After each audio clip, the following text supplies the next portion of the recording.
The Bad Batch Episode 4, A Different Approach. Following the escape from Tantus Base, Omega and Crosshair flee on their stolen Rogue-class transport shuttle through hyperspace. However, not everything is looking great for them as their shuttle is severely damaged, forcing them to make an emergency landing, of which they do on a planet known as Lau and crash land in a field near a mountain range. And to be honest, I'm glad to see that Omega and Crosshair just barely managed to get away from Wayland with the condition of their ship.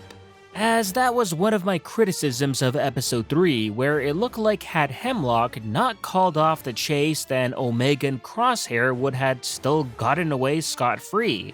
But now as we see how terribly damaged their ship was, then that's not the case and I'm glad to see it. Although I have no idea what was going through Omega's head, if anything at all, with her comment on them going back to Tantus Base right after they barely got away. Like, I get it, she wants to free the other prisoners and all, but come on. It ain't happening with just the two of you, and I can only imagine what was Crosshair thinking when she made that really stupid suggestion. Like, let's be real, not even Wrecker would come up with such a dim-witted line. On Lau, Omega and Crosshair head straight to the local town near Lau spaceport with the aim of finding a way to smuggle themselves off the planet. And to Omega's surprise, the town is filled with an Imperial presence, but what I found interesting is that these Imperials weren't clone troopers as we've seen in the past 2 seasons, but rather TK Stormtroopers, which I was not expecting to see them in such wide use already, especially on this middle-of-nowhere town and planet. Which makes me wonder that the Empire has to had probably aggressively ramped up recruitment during the months between seasons 2 and 3 in order to manage to do exactly this. As TK Stormtroopers in Season 2 were only in small numbers, with the clones still being, the main ones stationed as the Imperial presence on planets around the galaxy.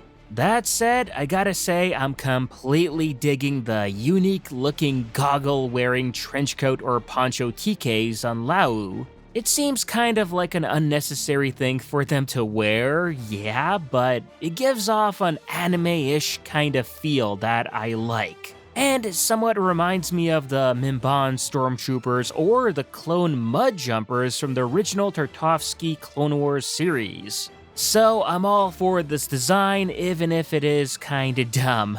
Despite the Imperial patrols, Omega and Crosshair managed to get to the spaceport rather easily after stealing some local clothes to fit in with the locals. But once there are faced with a difficult dilemma as they don't have chain codes, which are required to take the local transit shuttle.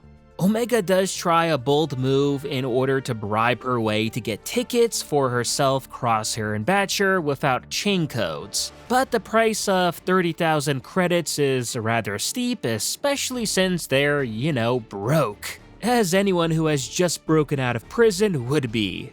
This then prompts Omega to return back to her gambling roots in order to win the money, even seeing her beat out the local Imperial officer Captain Man to win the necessary credits. Even if he does manage to take a bit of her winnings away at the very end due to a no gambling fine, which is funny since he of course was gambling himself, but hey, this is a perfect and very simple illustration of Imperial corruption at work. It's something that even the kids will get, so I'm fine with this. Plus, hey, it's nice to see them referencing back to Omega's talent in gambling from the previous seasons, which is essentially a money life hack for the batch. Whenever in a financial jam, just have Omega gamble money for you.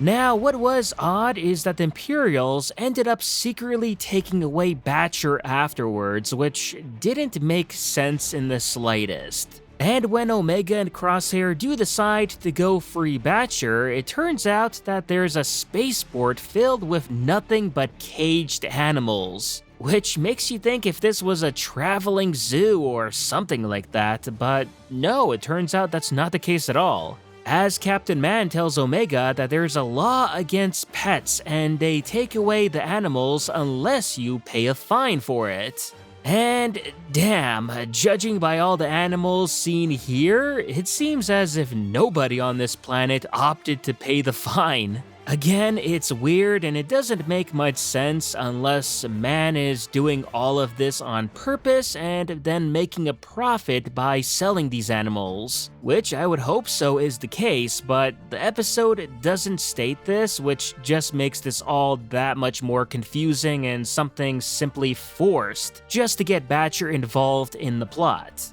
I'll admit I wasn't a fan of this, but I did at least like how it showed some character development in Crosshair, who at first was all only about himself, but ended up opting to join Omega in order to rescue Batcher. Especially when he was given a very good choice not to, as he was given the credits to leave both of them behind and escape by himself. But he chose not to, and I respect that. That said, the battle and general frenzy caused by the stampeding animals at the spaceport after Omega frees them all was fun to see.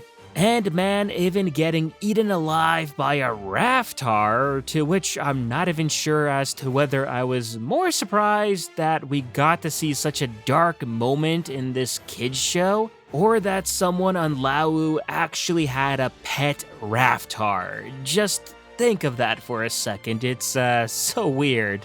Eventually, Omega and Crosshair manage to steal a cargo ship and make a getaway off Laowu right before Hemlock's forces arrive on the planet. The episode then caps off with an emotional reunion scene between Omega and the Bad Batch on some remote planet. To which, if I'm being honest, I wasn't expecting to see happen so soon right after the season opener, and considering that we've still got 11 episodes left, then I'd say we're moving real fast and the writers don't seem keen to be dragging things along, which, yeah, is good.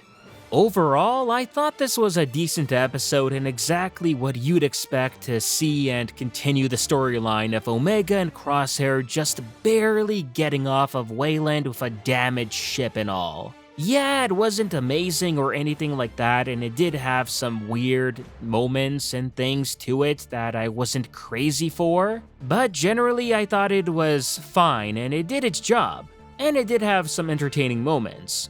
As I said before, I didn't mind at all in getting another Omega and Crosshair only centric episode, as I'm really enjoying seeing this new side to Crosshair blossom due to Omega's presence. And this episode did things well by showing us that she's been so far a positive influence on Crosshair's character.